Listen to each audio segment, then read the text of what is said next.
여러분 다 아시겠지만 지금 그 방탄소년단이라고 하는 우리나라 그 젊은 남자들, 남성들로 구성된 이 그룹이 뭐 세계적으로 지금 난리가 났습니다.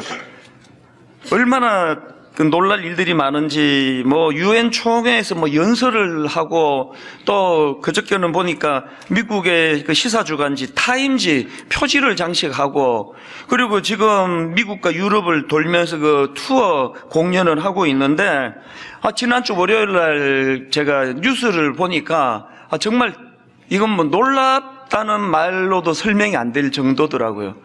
뉴욕의 또 그 장소 대여는 그냥 미국 가수도 아무나 빌려주는 데가 아니래요. 그러니까 아주 톱 가수들만 쓸 수 있는 그 장소에서 4만 명이 모였는데요. 정말 제가 놀랐던 게 그 미국의 젊은 사람들이 그 공연을 앞에서 이제 보려고 일주일 전부터 그 주차장에다 텐트를 치고 그렇게 이게 완전 노숙 생활이에요. 일주일을 그렇게 지내면서 앞쪽으로 가서 이제 그 공연을 봐야 되겠다고 그래서 그 주차장이 거대한 그 텐트 촌이 됐다고 그 화면을 비춰주는데 그 과장이 아닙니다. 이야, 이게 우리나라의 그 노래하는 그룹이 어떻게 이런 놀라운 결과를 가져다 줬을까? 그게 너무 놀라워가지고 제가 그 뉴스를 보고 흥미가 생겨서 검색을 해봤습니다. 이 방탄소년단의 열기가 이게 도대체 어디서 기인하는 것인가 그랬더니 그 꽤 많은 사람들이 또 청소년들이 그 말하기를 자기는 방탄소년단의 노래를 들으며 엄청나게 위로를 받았다는 거예요. 그 뉴스에도 그 미국의 10대 청소년 아이가 인터뷰를 하는데 얼마나 그 방탄소년단에게 고마워하고 그 마음에 그 치료와 또 힐링, 그 위로를 얻고 또 치료를 받았다. 그런 요지로 인터뷰하는 걸 제가 들었는데요. 또 그런가 하면은 그때 제가 이 방탄소년단하고 검색을 하다가 보니까 지금 미국의 젊은 그 미국 엄마가 방탄소년단에게 감사하다고 보낸 편지가 지금 회자가 되고 있는데요. 그 내용을 다룬 기사가 제목이 이랬습니다. 감사합니다, 방탄소년단. 음악이 선물한 위로, 자폐증 아들 둔 엄마의 고백. 그 내용을 보니까 이분의 자폐증 아들이 방탄소년단의 그 아이들의 그 그룹의 노래로 말미암아 그 정서적으로 많이 안정이 되고 또 많은 위로를 받고 많은 부분에서 지금 좋아지고 있다는 겁니다. 그게 너무 고마워가지고 그렇게 감사의 편지를 보낸 것이 이제 그 기사로 나는 걸 봤습니다. 그 이분 말고도 뭐 하여튼 이구동성으로 그래서 그 4만 명이 뉴욕에서 공연을 하는데 세상에 한국말로 미국 사람들이 떼창이라 그러죠. 이런 일들이 막 일어났다는 겁니다. 뭐 어떤 위로가 그 가사에 담겨 있길래 이렇게까지 열광을 하는가 하다가 불쑥 든 생각이 나도 좀 위로 좀 받았으면 좋겠다. 그래서 제가 이제 저도 위로를 받으려고 유튜브에 들어가서 보니까 또 고맙게도 또 이제 그 위로를 받고 싶을 때 들으면 좋은 곡, 그럼 또 분류를 해놨더라고요. 그걸 찾아가지고 제가 이제 위로를 좀 받고 싶어서 유튜브에서 저도 들어봤습니다. 한창 듣고 있는데 우리 집 사람이 오더니 뭐 하세요? 그래서 나 지금 위로 받으려니까 나 지금 위로를 받고 싶어서 듣는다 그러니까 자리를 비켜주더라고요. 그래서 제가 그냥 이게 또 위로 받고 싶을 때 듣는 곡이라 그래서 들었는데 하나도 위로가 안 되고 오히려 마음에 상처가 커졌습니다. 우선 위로받고 싶은데 가사가 귀에 하나도 안 들어와요. 분명히 한국말로 부르는 것 같은데 뭔 뜻인지 알아야 위로가 되죠. 그리고 위로받으러 갔다가 나도 이제 완전 9세대구나 그러면서 마음이 또 힘들고 우울하고 그래서 부작용이 커가지고 이제 그 이상 저는 방탄소년단 그 노래 안 듣습니다. 옛날에도 안 들었지만. 그러면서 깨달은 게 하나 있는데요. 이게 인간의 위로라는 거는 이런 식으로 세대의 간격이 있고 문화의 간격이 있고 또 민족과 국가마다 그 위로가 다 다르고 이런 한계가 있는 거구나. 그런 생각을 하니까 사실대로 말씀드려서 10대도 20대도 위로가 필요하고 방탄소년단 같은 그런 사람들의 그룹의 노래를 통해 위로를 받지만요, 진짜 위로가 필요한 건 기성세대예요. 예전에 제가 어디선가 그 글을 보고 이거를 인용하려고 옮겨놨는데 못 찾아가지고 제가 지금 제대로 기억을 하는지 모르겠는데 이런 내용이었습니다. 그 글 쓰신 분의 그 친구 중에 어떤 분이 있느냐, 이분은 막 그 자동차를 너무 좋아하는 거예요. 틈만 나면 자동차에 가 있고 또 틈만 나면 차 몰고 어디를 가고 그런 분이래요. 예전에 제가 알던 원로 목사님, 지금 은퇴하셨는데 그 목사님이 설교 시간에 그런 얘기 하더라고요. 이분도 이제 막 예배가 다 끝나고 나면 마음이 허해지고 하면 이분은 이제 그걸 뭐라 그러죠? 이렇게 막 그 과속으로 이렇게 달리면서 스트레스를 푸는 이제 그런 일을 종종 한다고 그런 고백을 이제 하는 거를 제가 들었는데요. 그 친구분이 그런가 봐요. 계속 이분은 이제 차 몰고 다니고 이런 걸 좋아해서 하루는 물었대요. 그 자네는 어떻게 그렇게 그 차 운전하고 차 몰고 다니는 이렇게 좋아하느냐. 그랬더니 그 친구의 대답이 정말 저를 슬프게 했습니다. 뭐라고 대답했는지 아십니까? 자기 생애에서 왼쪽으로 가고 싶을 때 왼쪽으로 가고 오른쪽으로 가고 싶을 때 오른쪽으로 가고 자기 생애에서 내가 조정하는 대로 움직여지는 거는 자동차밖에 없어. 내가 조정하는 대로 움직여지는 건 자동차밖에 없어서 그래서 자동차를 그렇게 좋아한다고. 이게 참 슬픈 이야기 아닙니까? 그러고 보면은 세대를 불문하고 우리 모두는 지금 위로가 필요한 그런 시대를 우리가 살아가고 있는 것 같습니다. 오늘 새생민 축제라고 교회 다니지 않으시는 이웃들을 여기 초청하고 또 마당에 여러 가지 애를 써서 준비를 하고 하는 그런 마음의 소원은 여기에 다 녹아 있습니다. 오늘 여러분 초청한 우리들의 마음은 딱 하나예요. 위로받기를 원하는, 위로를 받아야만 하는 이 시대를 살아가고 있는 여러분들이 사람에게 위로를 받으려다가 더 허무해지고 더 공허해지고 또 이런 아픔을 겪는 것이 이 땅이기 때문에 제대로 위로받기를 원하신다면 위로자 되시는 하나님이 계시다는 것, 그 우리를 위로해 주시는 그 하나님을 오늘 좀 소개해 드리려고 그렇게 여러분을 초청했습니다. 이런 마음을 갖고 있다 보니까 지난주 여러 성경 말씀들이 머릿속에 떠올랐는데요. 예를 들면 이런 말씀입니다. 요한계시록 7장 17절. 이는 보좌 가운데 계신 어린 양이 그들의 목자가 되사 생명수 샘으로 인도하시고, 그 다음 보십시오. 하나님께서 그들의 눈에서 모든 눈물을 씻어주실 것임이라. 마음에 소원이 생겼습니다. 하나님, 오늘 여기 초청돼 오시는 많은 분들이 이게 논리가 아니고 이게 이론이 아니고 하나님을 막 논리로 다가가서 절대로 만날 수 없었는데 오늘 여기 와서 이유를 불문하고 하나님이 진짜 내 눈물을 닦아주시는 분이구나, 뭔지는 모르는데 이 위로가 되네. 내 안에 일하시는 성령님께서 오늘 초청받아 오신 모든 분들과 또 우리 성도님들에게 위로자 되시는 하나님을 경험하게 도와주시는 은혜가 있기를 바랍니다. 그러고 보면 우리 하나님은 많은 그분의 속성 중에 우리를 위로해 주시는 하나님이세요. 고린도후서 1장 3절 4절. 찬송하리로다 그는 우리 주 예수 그리스도의 하나님이시요 자비의 아버지시요 모든 위로의 하나님이시며 우리의 모든 환난 중에서 우리를 위로하사 우리로 하여금 하나님께 받는 위로로서 모든 환난 중에 있는 자들을 어떻게 하신다고요? 능히 위로하게 하시는 이시로다. 계속 제가 강조하고 또 강조하지만 저는 오늘 여기 초청돼 오신 우리 이웃분들과 우리 성도님들이 바로 이 능히 우리를 위로하게 하시는 이시로다 하는 이 하나님을 경험하는 그런 예배가 되기를 바랍니다. 사실 여러분, 하나님이 우리를 어떻게 인식하는가는 마태복음 11장 28절에 고스란히 담겨 있습니다. 수고하고 무거운 짐진 자들아 다 내게로 오라, 내가 너희를 쉬게 하리라. 지금 하나님이 보시는 우리 인생은요, 수고하고 무거운 짐으로 인해 지친 상태예요. 본인은 뭐 그렇게 익숙하게 살아서 나는 뭐 안 지쳤는데 그렇게 생각하실지 모르지만 누구나 예외 없습니다. 설교를 하는 제 자신이 지쳐 있는 상태예요. 그래서 제가 이 수고하고 무거운 짐진 자들아, 이걸 영어 성경으로 찾아보니까 weary라는 단어를 썼더라고요. 하나님이 우리를 보시는 인식이 뭐라고요? 무거운 짐으로 허덕이다가 지쳐 있는 상태예요. 피곤한 상태예요.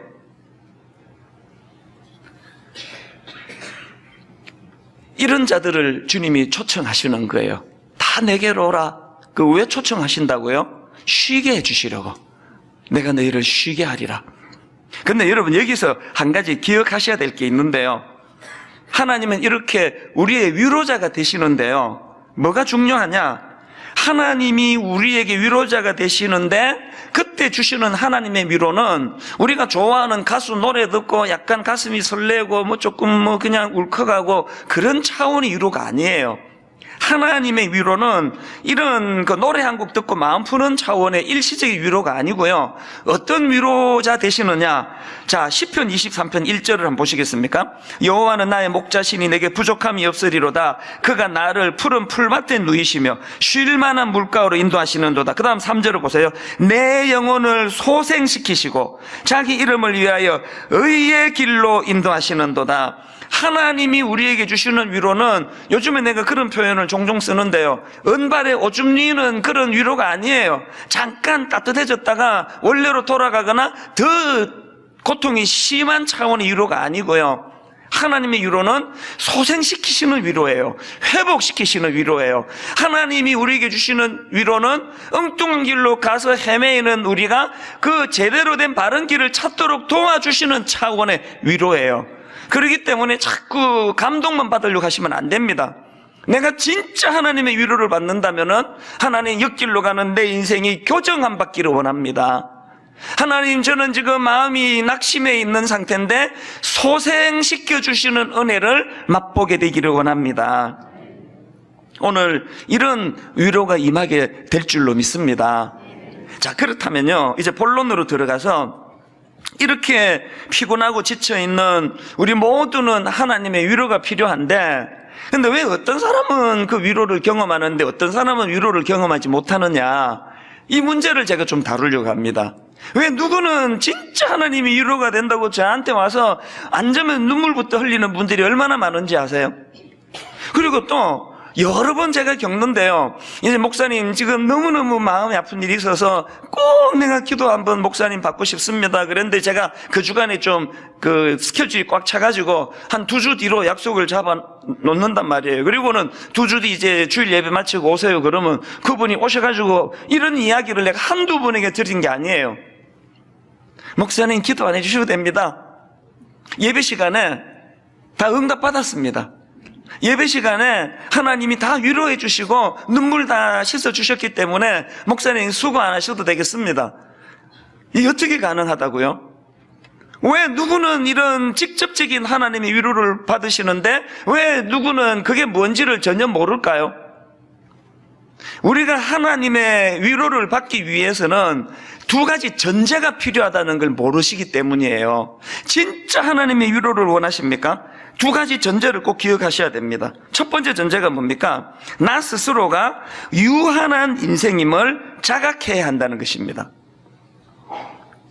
자, 오늘 이 본문은 그 흐름이 중요한데요, 어디로 흘러가는지를 유심히 보십시오. 1절에서 내 백성을 위로하라, 내 백성을 위로하라 그렇게 선포했는데 그 말씀이 어디로 흘러가느냐? 6절에 가서 이런 명을 하십니다. 말하는 자의 소리여 이르되 외치라. 대답하되 내가 무엇이라 외치리까 하니 이르되 모든 육체는 풀이요 그의 모든 아름다움은 들의 꽃과 같으니, 모든 육체는 풀과 같고 꽃과 같다고 외쳐라, 그렇게 명령을 내리시는데, 여러분 여기서 중요한 건 지금 우리 육체는 풀과 같고 꽃과 같다 할 때 뭘 풀과 꽃의 어떤 부분을 강조하는 표현인지 아십니까? 아름다움을 얘기하는 게 아니에요. 풀과 꽃의 어느 부분을 강조하는가는 바로 그 다음 7절 보면 나옵니다. 6절 끝을 제가 다시 읽어드릴게요. 모든 육체는 풀이요 그의 모든 아름다움은 들의 꽃과 같더니 7절 풀은 마르고 꽃이 시들면, 또 그 다음 8절 풀은 마르고 꽃은 시드나. 반복해서 강조하는 게 뭐예요? 우리 육체가 풀 같고 꽃 같대요. 그만큼 아름답다는 뜻이 아니에요. 여기서 강조하는 우리 육체는 그만큼 시들기 쉽고 그만큼 초라해지기 쉽고 그만큼 한계를 가진 존재라는 것을 강조하는 차원의 풀이요 꽃이에요. 하나님의 위로를 받고 싶습니까? 내가 이런 마르기 쉬운 풀 같고 시들기 쉬운 꽃 같은 존재라는 사실을 인식하는 것, 이게 첫 번째 전제입니다. 그러고 보면요, 성경에는 이런 메시지가 생각보다 얼마나 많은지 모릅니다. 자, 야고보서 4장 14절을 보십시오. 내일 일을 너희가 알지 못하는도다. 너희 생명이 무엇이냐? 너희는 잠깐 보이다가 없어지는 안개니라. 이걸 인식 안 하면 위로 없다. 아침에 해 뜨기 전에 차 몰고 경부고속도로로 가다 보면 평택쯤 이렇게 가다 보면 종종 안개가 자욱해질 때가 있습니다. 진짜 허무합니다. 10분, 20분 해 딱 뜨면 다 없어져 버려요. 그게 우리 인생이래요, 이게. 너희는 잠깐 보이다 없어지는 안개니라. 제가 그런 안개를 볼 때마다 마음으로 자각하게 되는 게 이 말씀이에요. 뭐 교회 좀 커졌다고, 뭐 사람 좀 많이 모인다고, 그건 제 안에 뭐 얼마나 이 죄성으로 인한 유치한 교만이 꿈틀거리겠습니까? 이렇게 뭐 좀 우쭐해지면은 이건 뭐 그냥 뭐 조금 뭐 화려한 안개나 조금 부실한 안개나 다 같이 없어질 건데. 시편 39편 5절도 마찬가지예요. 주께서 나의 날을 한 뼘 길이만큼 되게 하사 나의 일생이 주 앞에 없는 것 같사오니 사람은 그가 든든히 서 있을 때에도 진실로 모두가 허사뿐이니이다. 뭐 좀 갖춘 거 있다고 허세 부릴 필요 없고요. 한 뼘 주제에 그거 좀 사업이 잘 안 되고 이래가지고 또 너무 기죽을 필요도 없고 다 거기서 거기 한 뼘만이에요. 한 뼘만. 역대상 29장 15절도 똑같은 내용입니다. 우리는 우리 조상들과 같이 주님 앞에서 이방 나그네와 거류민들이라 세상에 있는 날이 그림자 같아서 희망이 없나이다. 그래서 시들어버리기 쉬운 풀과 같고 시들어버리기 쉬운 꽃과 같은 존재임을 선포하라는 거예요. 그걸 자꾸 우리가 되뇌이는 거예요. 여러분, 성경이 왜 이렇게 인간의 연약함을 이렇게 집요하게 강조하는지 아시겠죠? 하나님이 우리의 약점을 후벼 파가지고 그냥 우리를 열등감의 구덩이로 집어넣으려고 그러시는 게 아니에요. 내 연약함을 내 힘으로, 저는요, 프로야구가 참 의미가 있다고 생각을 해요. 프로야구가 9회까지라는 게 의미가 있습니다. 아무리 무쇠팔이라 해도요, 1회부터 9회까지 다 던지는 투수는 이게 1년에 한두 번 있을까 말까. 그 야구에서 이기기 위해서는 한 6회 정도 되면은 먼저 던진 사람은 승리 투수가 되는 자격을 갖췄지만 자기가 완성을 못 합니다. 그 다음 구원 투수가 잘 던져줘야 자기가 승리 투수가 되는 거거든요. 그게 인간이라는 걸 저는 야구 볼 때마다 느껴요. 그래서 우리는 이렇게 한계를 가진 연약한 인생이라는 걸 인식해야 하나님이 보이기 시작하거든요. 이런 의미에서 하나님은 그 교만한 사람을 제일 싫어하시고 뿐만 아니라 교만한 사람을 제일 이 미련한 놈아, 아이고 참말로 어쩌려고 이렇게 교만하니 어쩌려고. 여러분, 하나님이 제일 미련한 사람으로 인정하는 사람이 교만한 사람이에요. 왜 교만이 그토록 어리석은지 아십니까? 교만한 사람은 시편 103편 13절을 누리지를 못하는 사람이거든. 자, 화면으로 내용을 한번 보십시오. 부모가 자식을 가엾게 여기듯이 주님께서는 주님을 두려워하는 사람을 가엾게 여기신다. 주님께서는 우리가 어떻게 창조되었음을 알고 계시기 때문이며 우리가 한갓 티끌임을 알고 계시기 때문이다. 이 논리를 한번 보세요. 왜 하나님이 우리를 아비가 자식을 불쌍히 여긴같이 불쌍히 여기느냐? 왜 그렇게 하시느냐? 하나님이 뭘 아신다고요? 저 인간이 한갓 티끌임을 아시기 때문에 불쌍하게 보신단 말이에요. 그러면 그 논리로 말하면 내가 하나님의 긍휼을 얻기 위해서는 하나님의 시각으로 나를 봐야 되는 거 아닙니까? 내가 하나님 보시기에도 불쌍하고 그 사실을 내가 인정할 때에야만 아비가 자식을 불쌍히 여긴 같이 그 불쌍히 여기시는 하나님의 긍휼을 누릴 수 있다는 거예요. 교만이 왜 위험합니까? 난 하나님 도움 없어도 난 잘 쓸 수 있다 그러면 부모가 자식을 가엽게 여기는 마음을 누리지를 못하는 거 아닙니까? 여러분, 저는요, 대인관계나 대신관계, 하나님과의 관계나 가장 중요한 건 난 긍휼이라고 생각해요. 가정 회복되기를 원하세요? 부부 사이에 긍휼을 구하세요. 우리 가정도 초반에 좀 싸웠지만 지금은요, 진짜 우리 부부는 싸움이 없어요. 갈수록 부부가 너무너무 서로가 지금 잘 지내고 있는데 이게 저만 그렇게 생각하는 건가? 적어도 저쪽은 그래요. 뭐가 달라졌는지 아세요? 이제 우리 집사람이 그렇게 날씬하고 호리호리하고 그렇게 예뻤던 집사람이 막 머리는 막 그냥 허해져 가지고 그리고 또 뭐 이런 뭐 또 은밀한 또 신체는 다 오픈을 못해도 중년에 참 피할 수 없는 그 복부 비만 뭐 이런 거 저는 하나님이 증인인데 제 아내의 그 신혼 때 날씬했다가 지금 뭐 저 허리가 좀 뭐 두꺼워지고 이런 거요. 하나도 보기가 싫지 않아요. 하나님이 증인이에요. 진짜 제가 그게 마음이 쓰이지 않아요. 하나만 마음이 쓰입니다. 저 건강이 안 좋은데. 부부가요, 상대방이 완벽해서 가정이 평화로워지기를 바라는 것보다 더 지름길은 상대방이 불쌍해지는 거예요. 하나님의 영으로 그에 대하여 긍휼해지면 그 약점이 안쓰러운 걸 참 저 어떻게 해야 되나? 여러분, 가정 회복을 위하여 내가 내 아내에 대해서, 남편에 대해, 내 아버지에 대하여, 내 자녀들에 대하여 긍휼로 그들을 보듬고 싶으시면 긍휼함의 원조 되시는 하나님의 긍휼이 공급이 돼야 그 긍휼로 내 아내와 남편과 이웃에게 긍휼의 성품을 보여주게 되는 줄로 믿습니다. 그래서 반복합니다. 인생에게 가장 나쁜 거는 교만한 거예요. 교만한 거. 교만은 하나님의 긍휼을 스스로 차단시키는 짓이에요. 그래서 저는요, 지금 생각하면 그게 좀 유치하기는 해요. 유치하긴 한데, 처음에 이제 교회를 개척할 때 막내가 3살인가 그랬고요. 저는 이제 애가 늦어가지고 또 큰애가 초등학교 1학년이었습니다. 근데 이제 한 2, 3년 지나니까 막 교회가 막 이해가 안 될 정도로 막 불같이 일어나더라고요. 막 사람들이 막 엄청 등록을 많이 하고 교회를 찾아주고 그렇게 하니까요. 제가 이제 그때 지금 생각하면 정말 유치해요. 새 아이들을 앉혀놓고 종종 연설을 했습니다.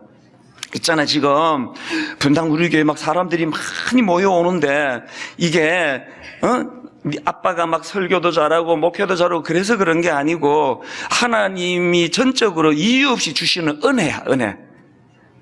여러분 4살, 5살 먹은 애한테 이런 얘기하는 거 웃기는 거 아니에요? 사실은요, 얘들 들으라고 한 얘기가 아니고요, 벽보가기가 좀 뭐 해가지고 그냥 앉혀놓고 이야기를 함으로 날 자각시키는 거예요. 내 귀에도 들리니까. 네가 여기서 네가 똑똑하고 네가 잘나고 네가 설교 잘하고 그래서 교회가 이런 결과가 있다고 생각하면 그 시로 하나님의 긍휼이 끊어지고 저 같은 아무것도 없는 사람에게 하나님의 긍휼이 끊어지면 그 수치당하고 쫓겨나는 것밖에 더 있겠습니까? 그래서 우리 애들에게 여러 번 했던 기억이 나요. 그때는 지금처럼 강아지를 안 키우고 있어가지고, 요즘 같으면은 너무 쉬워요. 애들 보고 모이라 그러면 막 짜증내고 숙제해야 되는데 그러는데, 강아지는 이리 와. 그리고 개 앉혀놓고, 너 개들의 세계에서는 모르겠지만, 분당 우리 교회가 이런 상황인데, 그거는 내가 잘나고 똑똑해서 그런 게 아니고, 하나님이 은혜를 주셔서 그런 거야. 알아들었으면 손. 그 손을 또 쫙 주는 거 아닙니까? 상대방에게 전하기 위한 게 아니에요. 계속 그 사실을 독백하고 되뇌임으로 제가 여전히 누가 뭐라고 저를 어마어마한 큰 교회 목사라고 하든 안 하든 관계없이 여전히 저는 잠깐 있다 없어지는 안개예요. 여전히 저는 시들어버리기 쉬운 풀이고 지기 쉬운 꽃과 같은 존재라는 것을 인식할 때 우리 하나님이 여전히 아버지가 자식을 불쌍히 여긴 것 같이 저를 불쌍히 여기신다면 수치의 자리에 빠지는 일은 내 능력으로서가 아니라 주님의 긍휼하심으로 막아주실 줄로 믿습니다. 그래서 저는 히브리서 4장 16절 말씀을 참 좋아합니다. 그러므로 우리는 긍휼하심을 받고 때를 따라 돕는 은혜를 얻기 위하여 은혜의 보좌 앞에 담대히 나아갈 것이니라. 이게 하나님의 위로를 경험하기 위한 첫 번째 조건이고요. 두 번째 전제 조건이 필요합니다. 내 자신이 그렇게 연약한 자라는 걸 인식하는 것도 중요하지만 그것보다 더 중요한 거, 바로 그 자각을 하나님과의 관계 맺음으로 연결해야 한다는 사실이에요. 본문은 흐름이 중요하다고 말씀드렸죠. 1절에서 너희는 위로하라, 내 백성을 위로하라 이렇게 시작한 말씀이 6절에서 너희 모든 육체는 풀이요 그의 모든 아름다움은 들의 꽃과 같다, 너희들의 한계를 기억해라로 연결이 되고, 그 말씀이 또 어디로 연결되는지 아십니까? 바로 그 말씀이 9절을 한번 보시겠습니까? 9절 세 번역입니다. 좋은 소식을 전하는 시온아, 어서 높은 산으로 올라가거나 아름다운 소식을 전하는 예루살렘아, 너의 목소리를 힘껏 높여라. 두려워하지 말고 소리를 높여라. 유다의 성읍들에게, 그 다음 보세요. 여기에 너희의 하나님이 계신다라고 말하여라. 이 흐름을 아시겠습니까? 하나님의 위로를 누리기 위해서는 나는 풀과 같고 나는 꽃과 같은 존재라는 걸 인식하고 그것으로 그치는 게 아니라 그 내 연약함과 한계를 인식하는 그 자리에서 여기에 도우시는 하나님이 계시다라는 것을 선포하라는 거예요. 내가 이 구절을 보면서 깨달은 진리가 하나 있는데요. 여러분이 이제 그냥 막 젊을 때 자기를 너무 몰라가지고 아무것도 아니면서 막 대단한 것처럼 허세를 부리고 교만하고 그랬다가 나이가 들면서 이제 자기를 안단 말이에요. 이게 내가 사실은 이게 보잘것없는 인생인 걸, 그냥 안개 같은 인생인 걸 내가 그냥 쓸데없이 교만했구나, 이거를 깨달으면, 여러분 잘 들으세요. 그것을 깨닫는 그 순간에 여러분은 두 갈래 길 앞에 서 있는 거예요. 두 갈래 중에 한 길로 가야 돼요. 한 길이 뭐예요? 내버려두면 가는 길? 우울해요. 내가 초라해요. 한심해요. 왜 나이가 들수록 그렇게 불면증이 많습니까? 자기를 자각했기 때문이거든요. 그래서 난 뭔 줄 알았는데, 내 잘난 맛으로 살았는데 어느 날 이 허상이 다 벗겨지고 나니까 너무 초라한 거예요. 우울한 거예요. 여러분, 그 10대 애들보다는 50대 60대가 우울증이 더 많은 이유가 그런 거 아닙니까? 내 자신의 연약함을 발견할 때 내버려두면 가는, 저절로 가는 자동 길이 하나 열려 있는가 하면은 오늘 하나님 말씀 통해 알 수 있는 길이 뭐예요? 지금이야말로 하나님이 여기 계시다는 것을 발견하게 되는 좋은 기회가 온 거예요. 이 두 갈래 중에 어느 길로 가고 계세요? 여러분이 아시는 그 파스칼, 천재 수학자라고도 알려져 있지만 그 팡세라는 그 책을 통해 주옥 같은 명언을 남긴 분 아닙니까? 인간은 생각하는 갈대다. 초등학생도 알 정도예요. 근데 여러분, 그 팡세에 보면 여러 명언 중에 이런 명언이 있습니다. 사람이 하나님을 알면서도 자신의 비참함을 모르면 교만해진다. 그 다음 들어보세요. 그러나 자신을 알면서도 하나님을 모르면 절망하게 된다. 그러나 자신을 알면서도 하나님을 모르면 절망하게 된다. 제가 이걸 보면서 목사인 제가 절망하면 이건 범죄예요. 여기 중직자인 여러분이 절망하면 그건 범죄예요. 왜? 뭘 전제하는 거예요? 하나님을 모르고 있다는 것을 드러내는 그 아닙니까? 새가 내 머리 위에 날아다니는 건 저도 어떻게 못합니다.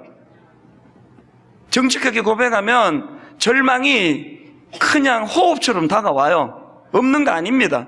두려움이 물 밀듯 밀려와요. 교회가 커지면 커질수록 두려움도 같이 커집니다.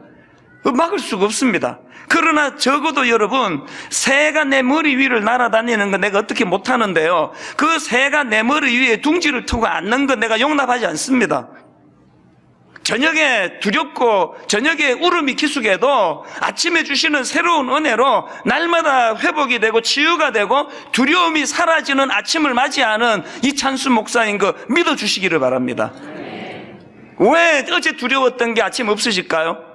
나오잖아요. 자신을 알면서도 하나님을 모르면 절망하게 되는데, 나 자신을 알고 또 오시는 하나님을 알면 절망이 없다는 소리 아닙니까? 이런 의미에서 저는 1절에서 내 백성을 위로하라, 내 백성을 위로하라 이렇게 시작한 오늘 말씀이 마지막 결론은 어떻게 맺는지 아십니까? 마지막 11절을 보십시오. 그는 목자같이 양떼를 먹이시며 어린 양을 그 팔로 모아 품에 안으시며 젖먹이는 암컷들을 온순히 인도하시리로다 하는 이 말씀이 진짜 너무 감사해요. 그리고 오늘의 말씀이 내 백성을 위로하라로 시작했다가 그는 목자같이 양떼를 먹이시며 어린 양을 그 팔에 모아 품에 안으시며, 내가 좋아하는 가수 노래를 들으면 울적한 게 사라지는 그런 차원의 위로가 아니라 관계 맺음이에요. 관계 맺음. 지난주 말씀드렸잖아요. 이사야 56장 3장 6절. 우리는 다 양 같아서 걸어댕하여 각기 제 길로 갔거늘 내버려두면 엉뚱한 길로 가고, 뭐 대형교회 소형교회 뭐 장로 목사 권사 구분 있습니까? 보고 있잖아요. 내버려두면 엉뚱한 길로 가고, 내버려두면 부끄러운 자리에 가고, 내버려두면 엉뚱해서 헤매는 이런 인생을 보시고, 하나님이 우리에게 방향을 길을 잘 못 구분하는 양이구나, 내가 목자 돼 줄게. 보고, 아이고 네가 그 똥오줌을 못 가리는 어린애 같은 존재구나, 내가 네 아버지 돼 줄게. 이게 하나님 아닙니까? 관계 맺어 다가오시는 그분의 위로하심이에요. 이런 의미에서 저는 이 11절 말씀도 너무 좋고요. 요한계시록 7장 17절 다시 보십시오. 이는 보좌 가운데 계신 어린 양이 그들의 목자가 되사 생명수 샘으로 인도하시고 하나님께서 그들의 눈에서 모든 눈물을 씻어 주실 것입니다.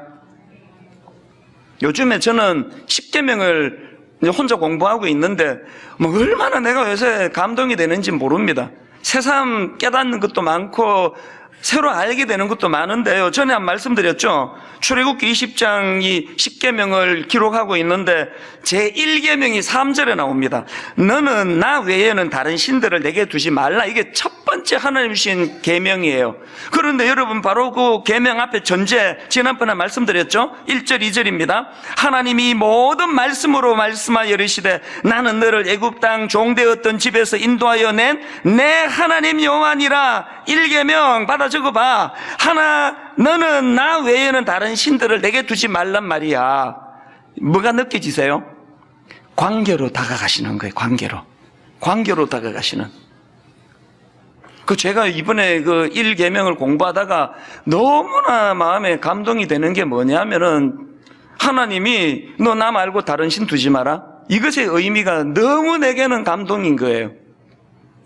이게 왜 감동일까요? 저 강아지를 키우는데요, 우리 강아지한테는 그런 거 요구 안 합니다. 난 우리 강아지에게 그렇게까지 의미를 부여하는 사람이 아니에요. 그 강아지 키우는 분은 다 알지만 강아지들은 그 집안에서 지가 서열을 정해요. 제일 좋아하는 사람 1번, 두 번째 좋아하는 사람 2번, 세 번째 좋아하는 사람 3번. 우리 막내가 불행하게도 5식구 중에 5번이에요. 그래서 얘는 학교 갔다가 들어오면은 강아지가 빡 갔다가 우리 막내면은 싹 돌아가고 가버려요. 우습게 보는 거지. 근데 이 강아지가 저를 우리 집안에 5 중에 서열 3위로 먹였어요. 전에는 2위였는데 둘째 딸이 좀 잘해주고 그러니까 이제 서열을 바꿨습니다. 그래가지고요, 제 집사람하고 제 아내하고 우리 둘째 딸이 있으면은요, 이 강아지가 날 사람 취급을 안 해요. 불러도 고개도 안 돌린다니까요. 그러다가 이제 집사람 밖에 나가고 둘째 딸 나가고 저만 남으면 이제 비로소 내가 1인자예요. 와가지고 그냥 꼬리를 흔들고 막 핥고 그러면 내가 속으로 그래서 네가 개야 임마.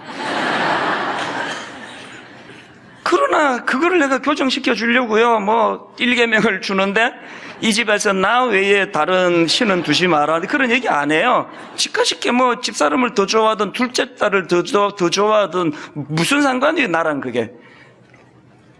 하나님이 우리 보고요. 나 외에는 다른 신을 두지 말라고 한 게 눈물나게 고마운 거예요. 우리를 관계 맺어주시되 그 정도로 의미를 부여하신다는 거예요. 심지어 출애굽기 34장 14절에 너는 다른 신에게 절하지 말라. 그 다음 보세요. 여호와는 질투라 이름하는 질투의 하나님이니라.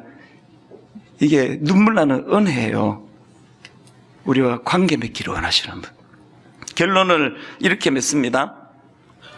제가 이번 여름에 그 장혜리라는 그 가수에 대해서 알게 됐는데요. 이분은 80년대 말에 뭐 여성으로 최고 인기를 구가하던 그런 가수였는데 굉장히 뭐 나오는 곡마다 히트를 다 치고 그러다가 갑자기 이렇게 뚝 그 사라진, 무대에서 사라진 그런 케이스라 그러더라고요.